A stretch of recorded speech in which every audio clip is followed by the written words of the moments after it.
You are a diversity hire. You are a DEI hire. You pander. You didn't get that way because you're a super smart boss. In a way, I'm done with all the Uncle Toms. I'm done with Jason Whitlock. I'm done with Candace Owens.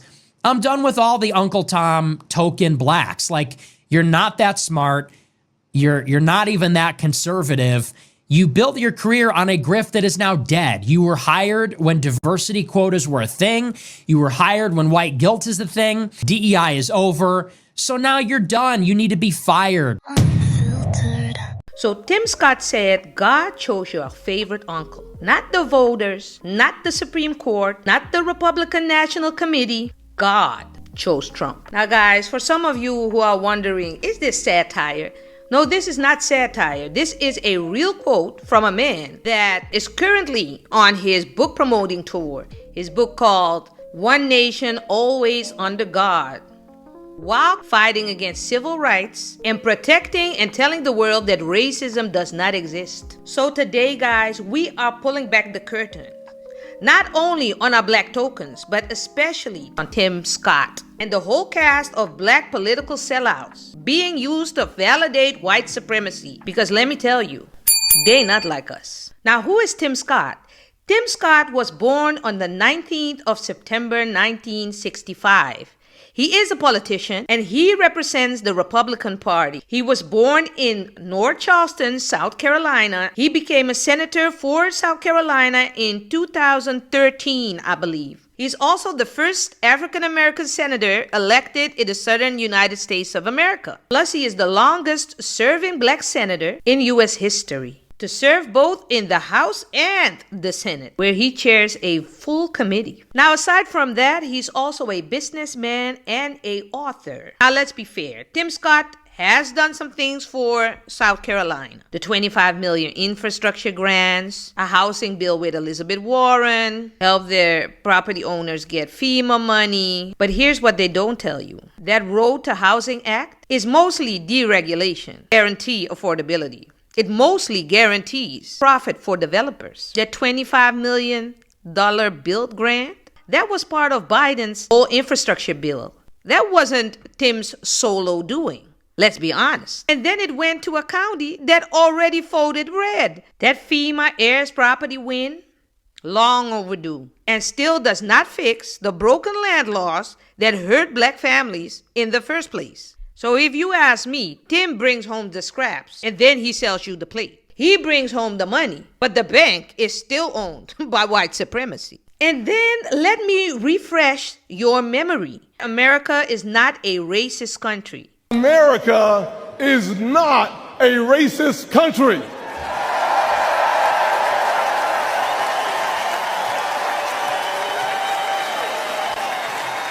Take into account that this was right after George Floyd, right after Charlottesville, right after Buffalo. He called America not racist while standing in the middle of a party built on racial fear. And then, let me remind you guys again, he voted against the John Lewis Voting Rights Act, against real police reform, against naming white supremacy as a national threat that he still doesn't want to do.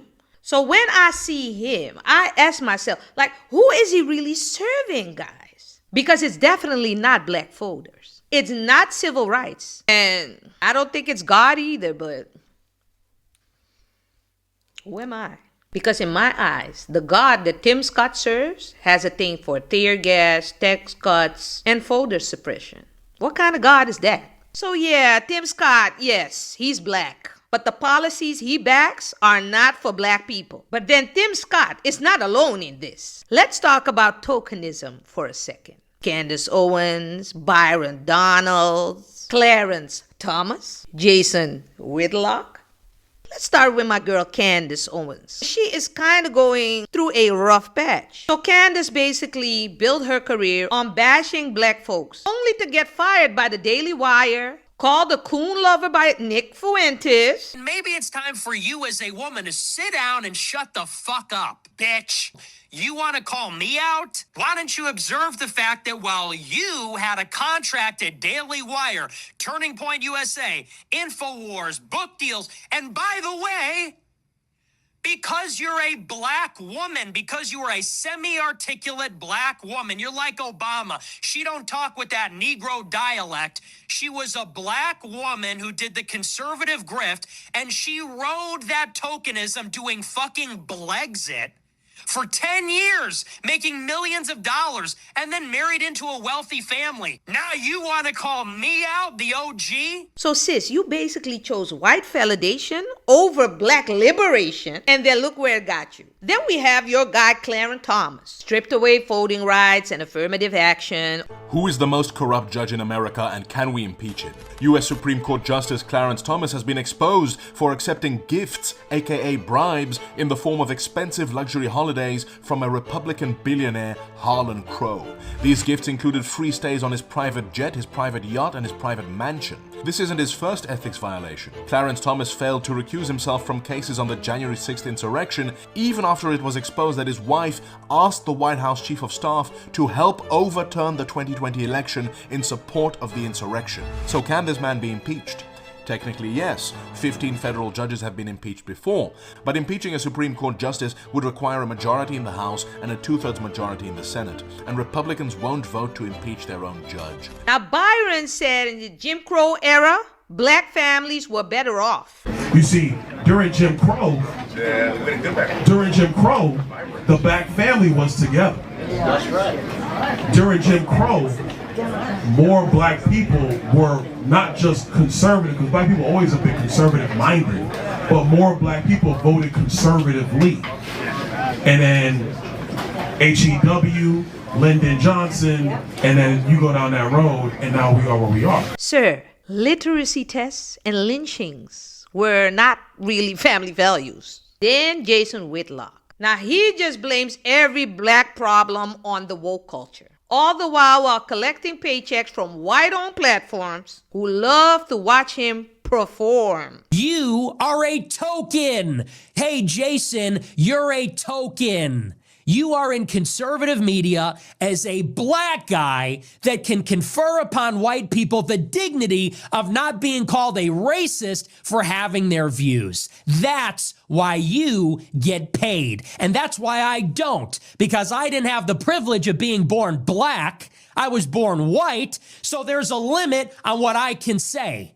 There's a limit on what I can say without being penalized in the so-called free marketplace of ideas, and everybody knows it. You know what I don't get, guys? That they don't see that they, the black tokens, they're just props. Human PR stunts. Black skin, white agendas. Amazing to me. And then I can already hear some of y'all brains rattling. But Debs, you are calling all these conservatives out and calling them black tokens, but not all black conservatives are tokens and props. Because I have been thinking about this one thing myself, like where are the normal Republicans? Where they at?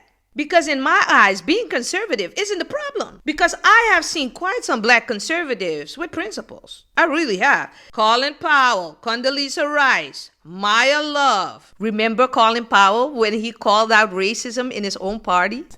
You watched your fellow Republicans, people you knew, people you'd worked with, cozy up to him, refuse to condemn him, thinking, they'd get away with it, they'd get his support. Do they realize that in a sense they caused, they encouraged at least this wildness to grow and grow?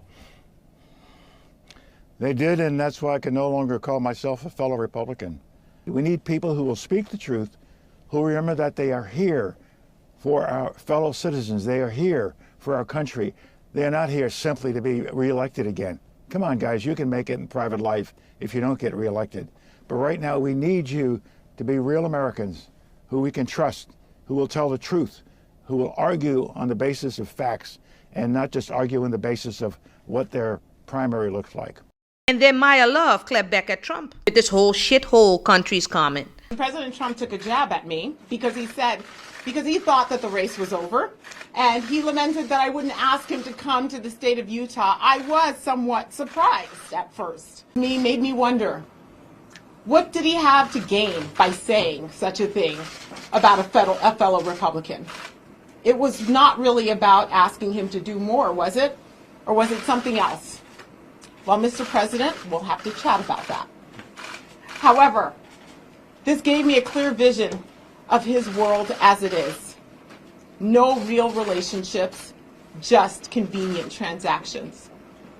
That is an insufficient way to implement sincere service and policy. Above all, my experience in the last year has provided me a big reminder of who I am and what my purpose is. This election experience and these comments shines a spotlight on the problems Washington politicians have with minorities and Black Americans. It's transactional. It's not personal. You see, we feel like politicians claim they know what's best for us from a safe distance, yet they're never willing to take us home. The problem isn't the politics for me. The problem is the performance. It's being used to silence the real Black struggle, if you ask me, while cashing in on white approval. And to me, that's something I just can't hang with. Because my opinion is you can't serve God and white supremacy. What do you guys think? Leave it in the comments. Is that something that can go together? So to Tim Scott, Candace Owens, and the rest of the PR tokens, you have been given power. Use it to our advantage. Don't use it like this. Unless it's saying that racism doesn't still exist. We know it still exists. Not. Yes. Especially against white people, if you really want to get into it. The policies that they're impacting to basically disadvantage people literally because of the color of their skin. Sorry, you're not Black, so we don't want you at this school, even though you have a remarkable record. I mean, that is literally an institutionalized racism. You were given a platform. Use it to the best of all of our ability. You could have protected your people, but you chose to protect the system. And for what, I might ask? For a Fox News invite? Senator Tim Scott is here. Senator, congrats on the book. Bookstores around the country, Amazon.com, Hannity.com. Great to see you, by the way. Well, listen, John, it's a beautiful thing when we stand up for the right things, when ordinary people take an extraordinary stand. Our country moves in exactly the right direction. Now, I'm very curious as to how many books you're going to sell, Tim Scott. Like, I'm going to keep track of the sales. Now that you're married to that wife of you, I'm sure you... A seat at the table where you guys are still on the menu. Let that sink in. I hope I don't get in trouble by saying these things, but I had it on my heart. I looked at your face, Tim, and I was like, oh my God, how can you just stand there representing the Black? Oh, but you're not representing the Black people. That's where I go wrong. That's my fault. You're not representing us. You are representing them. I got to get that through my head. You know what I also have to get through my head? Not every Black face is for Black culture. Wake up, Debs. Wake up. And not every leader is leading us forward to freedom. So to me, if the spirit is compromised, you can keep your whole skin tone. I am very sorry.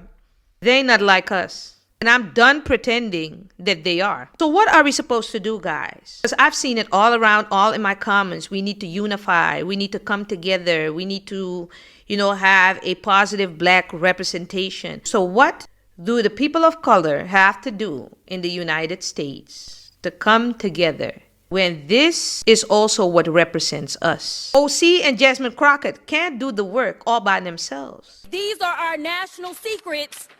Looks like in the shitter to me. This looks like more evidence of our national secrets, say on a stage at Mar-a-Lago.